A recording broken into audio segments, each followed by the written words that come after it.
I thought I would read things from some collection books that were recently out.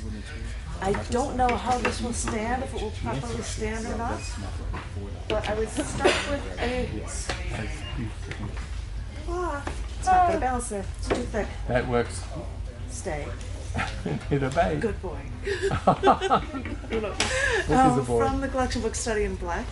I pulled up one piece that talked about something very, very race related, and after that I'm going to read some haikus just to try to make it better from this collection book. This is a poem about a black youth who was shot 16 times by a police officer in Chicago. And it's called 1 in 6. 16. 16 is an important number, at least that's what I hear. 16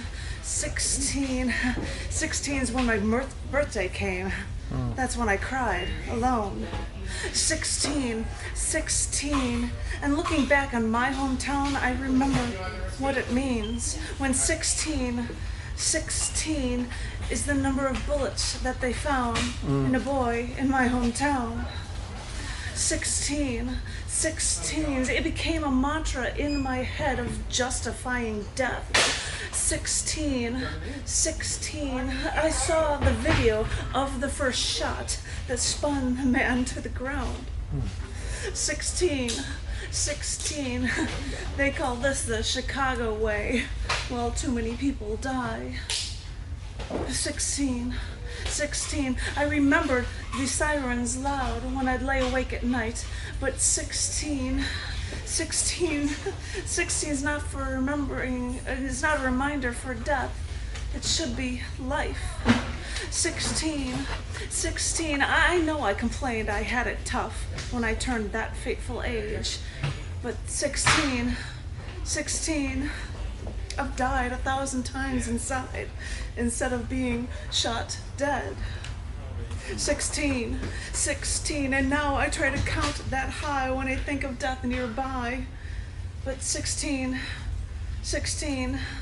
bullets make it clear to the world how everyone thinks of you.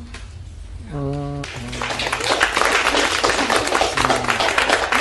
I'll do some haikus or something that sounds a little bit better. This is feel. I feel nothing but the intensity you feel. Your thoughts cut my face. This one is eventually. Whoa. Man-made parallel lines eventually cross. Nothing's truly straight. Oh, that's true. And one more haiku from this book before I go to the next book. This one's a 2014 haiku called Translation. This will sound familiar to some of you. This was only a translation for trauma, and I don't have the words. And that's from this book, though. And I've got 2 or 3 from the cc&d issue collection book called Things Found in Books. Things Found in Books. I love that title. And I have no idea what they are, but I just have a few of them printed up. This one is called Oxygen to Flame the Fire. Been trying to describe him to my friends. I mean, it was such a red-hot relationship. Sometimes our love would burn so bright, and sometimes it would seem like we're nothing.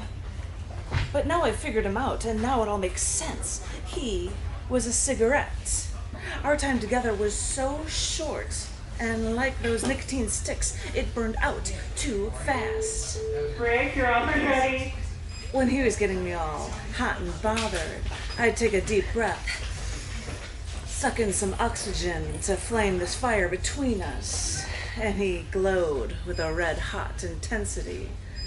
But whenever he got bored with me, he just made ashes of our relationship, and all that was left was a smoke trail and a smell I couldn't name in the air.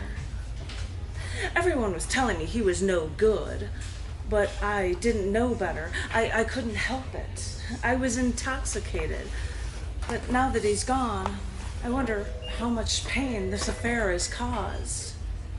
I wanted to be free. I tried many times, but it was like he had this spell over me. I was an addict. I just sucked him in, adding fuel to the fire that was once our love. Thank you.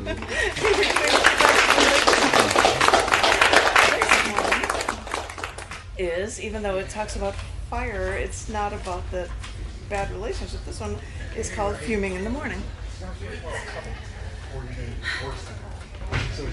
When I wake up every morning, unlike everyone else, I rip the blankets off me because I'm boiling hot. Been trying to figure out why. When I wake up every morning alone, I wonder if my missing you manifests itself by leaving me tossing and turning in my dreams until I wake up in a sweat. These must be my red-hot thoughts percolating up inside me in the middle of the night, leaving me fuming in the morning. This is what I wonder. Is this what being without you makes me do? I think I run to you all night long. When I go to bed at night after a day without you, I'm ice cold. But my brain spends hours throughout the night in my sleep, thinking about us together, thinking about trying to find you. I spend hours thinking about what being without you means. And I wake up, like I do every morning, after feeling like I've mentally run a marathon. And I go about my day alone. Life makes me cold again.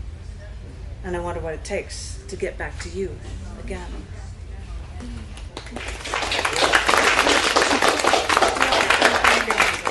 I'm afraid so, he says. This one, I believe, may have been something that was inspired by not Poetry Out Loud, Poetry Plus, or something, because I was to be quoting a William Stafford piece, and because I run Scars Publications, I quoted his piece Scars. And back from a search. Well, I'll try to continue searching that for the answers in this poem. This thing, the voice activated thing is so weird. It just automatically. I was gonna tie my shoes. I muted my thing before I got here. Not that anybody calls me, but I'll start with a quote from William Stafford from Scars, and the quote is, "They tell you how it was and how it happened again and again. They tell the slant life takes when it turns and slashes your face as a friend. Wow. Any wound is real," he says, and yes, it's true. I know it. For the faces of promise are also the faces the scars will be. Yes, bright-eyed children, this is the battle you have to look forward to. Brace yourself, if you know how. It might hurt less then. For once we were grown, we are all too aware of past tortures and traumas. They leave physical and emotional scars that we wear like badges, while knowing these scars scar us. Hide the marks from your face, your stomach from when you were hospitalized against your will for months. Hide the bruises around your neck after leaving the country to escape a man that was once claimed that he loved you. Force yourself to forget the disappointing diatribes of your disappointment of a father that your disappointment of a father gave you while you struggled to become stronger than him, despite him. If you internalize some scars, turn them around, then watch your helplessness transform to rage, then to solace and insight to help others recover from their own physical and sexual traumas. They say that time heals all wounds, and you wish the scars would vanish. Your brutish demeanor is a blemish you wish would perish. But wait a minute. Search for that scar in the cleft of your chin from when you scratched when you had the chicken pox. You could swear that scar was there, but where did it go? And then you turn to the one you love. and they tell you they've never seen the scars. That you've always been a bright, white beam of light, almost too blinding for anyone to fully take in, which is why you can never be fully understood. And that is all they think when they see you, and all you can do is say, I love you. And maybe that is the treatment for the traumas and the scars too hard to handle. Any wound is real for scars too hard to handle, and any wound is real as long as you give it the power to take over your soul and fester into a fiendish demon. So just remember that despite those vanishing scars that are now too taxing to tally, despite those battle scars, you are a blinding light that no one, thankfully, will never fully understand.